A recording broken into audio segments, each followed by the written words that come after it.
DPP ini apakah karena kongresnya diperpanjang sampai bulan April 2025 dan nanti langsung penetapan lagi atau seperti apa, Mbak?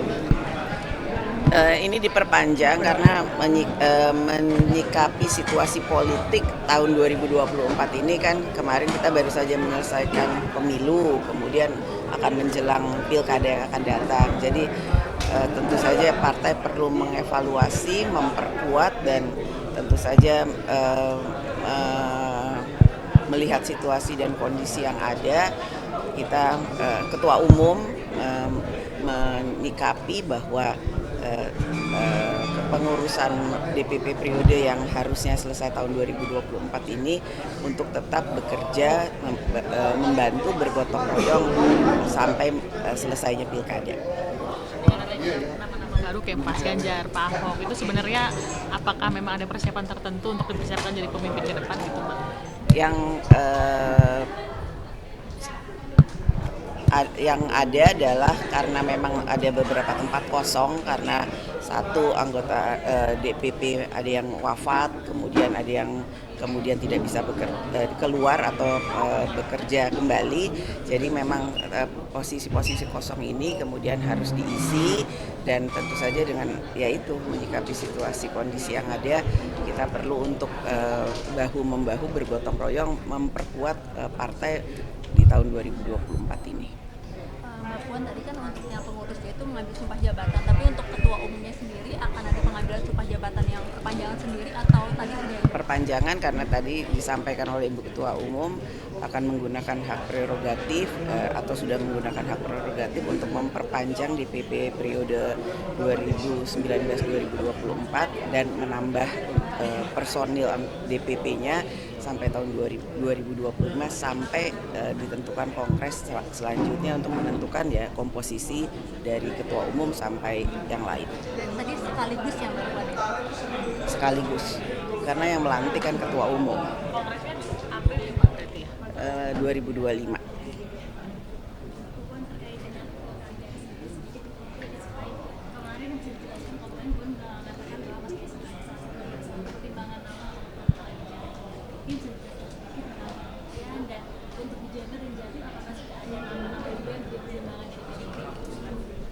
Banyak nama yang kemudian berkembang, masuk, muncul, kita pertimbangkan juga dari teman-teman dari partai lain yang tentu saja kita pertimbangkan juga ya, tapi kembali kami tetap harus melihat pertama bagaimana hasil survei, kemudian bagaimana wilayah, bagaimana kemudian sosok-sosok tersebut apakah memang kuat di wilayah mana karena kan pilkada ini mencakup hampir semua provinsi, kabupaten, kota dengan keanekaragaman dan wilayahnya yang punya kekhasan masing-masing. Jadi ini yang masih kita sama-sama cermati.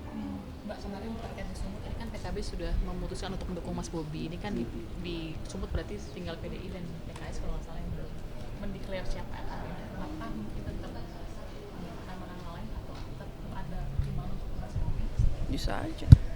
Tapi belum diputuskan ya, Mbak? Belum ada keputusan tapi bisa saja. Ya. Mbak, untuk Pak Andika Perkasa apakah akan diusung di Jakarta atau gimana, Mbak? Isunya kan Ya ini kita masih lihat dulu bagaimana dan di mana karena tadi saya sampaikan pilkada ini di setiap wilayah akan berbeda dengan sosok-sosok yang memang akan ada perbedaannya. Jadi nama-nama yang muncul bahkan dari menteri-menteri juga kan muncul nama Mas Pram, mungkin juga kalau mungkin tertarik Pak Nadiem mungkin atau ya banyak nama-nama yang kita pertimbangkan. Mbak, ini kan Pak Anies kemarin sempat dibilang akan disandingkan dengan Pak Andika ya salah satunya. Lantas kemudian untuk Pak Ahok sendiri itu nasibnya gimana, Mbak? Apakah masuk juga dalam bursa pencalonan DKI atau gimana? Nasibnya baru saja dilantik tadi jadi DPP PD Perjuangan. Sementara itu. Mbak Puan kemarin terkait dengan duet Andika dan Anies ini dari Nasdem mengatakan apa tidak ketinggian kalau Pak Andika itu menjadi wagub, pangkatnya apakah tidak ketinggian kalau Pak Andika ini menjadi wagub? Kan belum ada yang bilang Pak Andika jadi wagub. DPP ini apakah karena kongresnya diperpanjang sampai bulan April 2025 dan nanti langsung penetapan lagi atau seperti apa, Mbak? Ini diperpanjang karena menyikapi situasi politik tahun 2024 ini kan kemarin kita baru saja menyelesaikan pemilu, kemudian akan menjelang pilkada yang akan datang. Jadi tentu saja partai perlu mengevaluasi, memperkuat dan tentu saja melihat situasi dan kondisi yang ada. Kita ketua umum menyikapi bahwa kepengurusan DPP periode yang harusnya selesai tahun 2024 ini untuk tetap bekerja membantu bergotong royong sampai selesainya pilkada. Nama-nama baru kayak Mas Ganjar, Pak Ahok itu sebenarnya apakah memang ada persiapan tertentu untuk dipersiapkan jadi pemimpin ke depan gitu, Mbak? Yang ada adalah karena memang ada beberapa tempat kosong karena satu anggota DPP ada yang wafat, kemudian ada yang kemudian tidak bisa keluar atau bekerja kembali. Jadi memang posisi-posisi kosong ini kemudian harus diisi dan tentu saja dengan yaitu menyikapi situasi kondisi yang ada kita perlu untuk bahu-membahu bergotong royong memperkuat partai di tahun 2024 ini. Mbak Puan tadi kan untuk yang pengurusnya itu mengambil sumpah jabatan, tapi untuk ketua umumnya sendiri akan ada pengambilan sumpah jabatan yang perpanjangan sendiri atau tadi sudah Perpanjangan karena tadi disampaikan oleh Ibu Ketua Umum akan menggunakan hak prerogatif atau sudah menggunakan hak prerogatif untuk memperpanjang DPP periode 2019-2024 dan menambah personil DPP-nya sampai tahun 2025 sampai ditentukan kongres selanjutnya untuk menentukan ya komposisi dari ketua umum sampai yang lain. tadi sekaligus yang Mbak Puan ya? Sekaligus karena yang melantik kan ketua umum Kongresnya April ya, Mbak, berarti ya? 2025.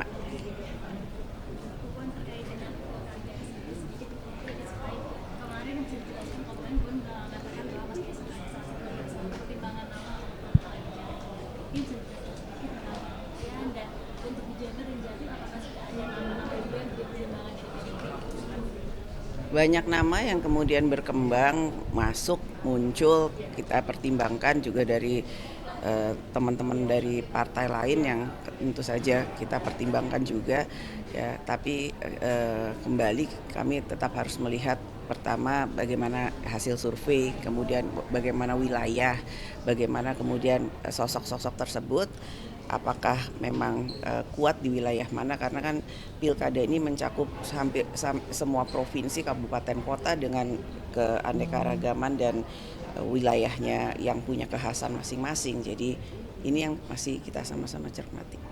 Mbak, kemarin terkait di Sumut ini kan PKB sudah memutuskan untuk mendukung Mas Bobi. Ini kan di Sumut berarti tinggal PDI dan PKS kalau nggak salah yang belum mendeklar siapa yang akan.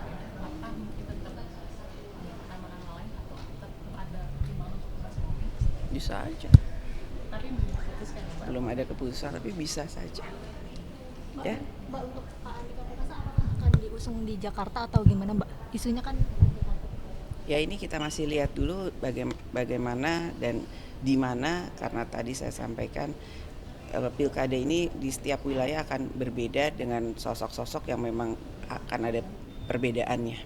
Jadi nama-nama yang muncul bahkan dari menteri-menteri juga kan muncul nama Mas Pram, mungkin juga kalau mungkin tertarik Pak Nadiem mungkin atau ya banyak nama-nama yang kita pertimbangkan.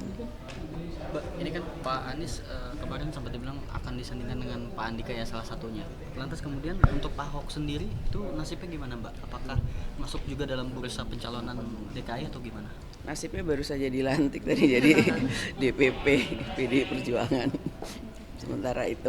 Mbak Puan kemarin terkait dengan duet Andika dan Anies ini dari Nasdem mengatakan apa tidak ketinggian kalau Pak Andika itu menjadi wagub, pangkatnya apakah tidak ketinggian kalau Pak Andika ini menjadi wagub? Kan belum ada yang bilang Pak Andika jadi wagub. Ya, Oke, siap. ya, Makasih, makasih, Mbak. makasih ya, makasih.